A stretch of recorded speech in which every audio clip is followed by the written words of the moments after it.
chagrine le plus et qui m'inquiète, franchement, c'est le passage donc, de parité.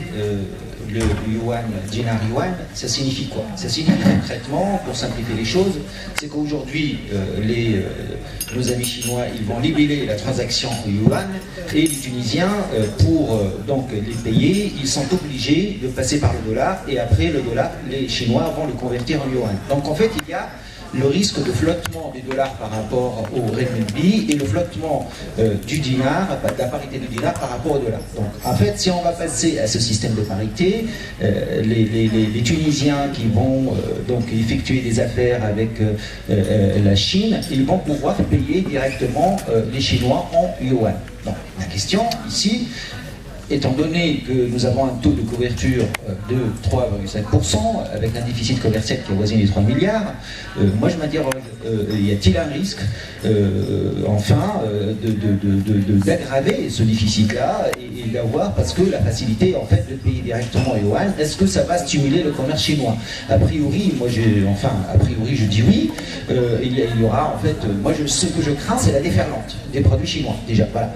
Et sans contrepartie, donc évidemment, il faut donc instaurer des règles, et est-ce que par la suite, nous, le yuan, et ça c'est sur le plan politique, il faut discuter, il faut voir, moi je ne suis pas tout à fait là-dessus, il faut voir comment ça va se passer, est-ce que sur le plan politique, par la suite, si nous, nous effectuons, enfin, si on effectue plutôt des transactions avec d'autres pays, d'autres nations, est-ce qu'on peut utiliser le yuan comme monnaie?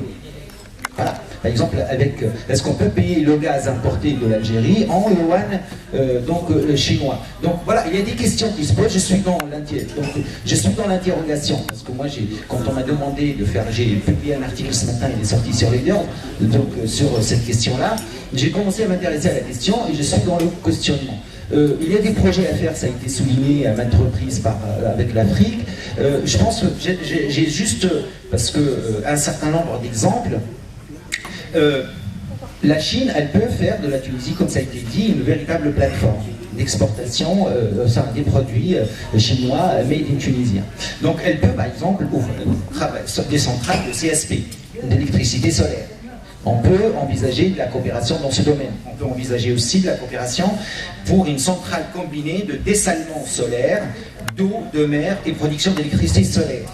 On peut envisager la création d'une école supérieure des énergies renouvelables. Voilà des projets concrets. Le tourisme, c'est comme l'expliquait monsieur tout à l'heure, il faut arrêter c'est une chose, il faut arrêter, il faut sortir de ce paradigme-là. Construire des véhicules légers, un moteur hybride. Voilà, il y a des projets concrets qu'on peut faire, des véhicules, etc.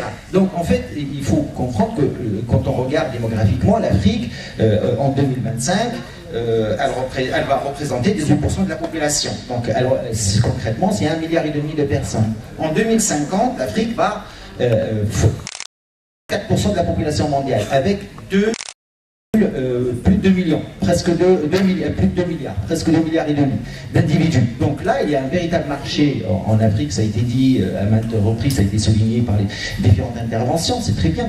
Mais je pense que là, il faut aller, moi je reste loin de moi, mais l'idée d'être, mais je pense, et je le dis avec... je vais prendre des gants. Je pense que sur le plan politique, nous, les Tunisiens, on ne sait pas trop négocier, quoi. Je pense que nous sommes assez, pardonnez-moi le mot, on est mauvais en politique. On ne sait pas négocier quand on a des partenaires. On ne sait pas valoriser nos atouts. On ne sait pas se mettre en évidence, en avant, etc., etc. Ça se négocie, tout ça.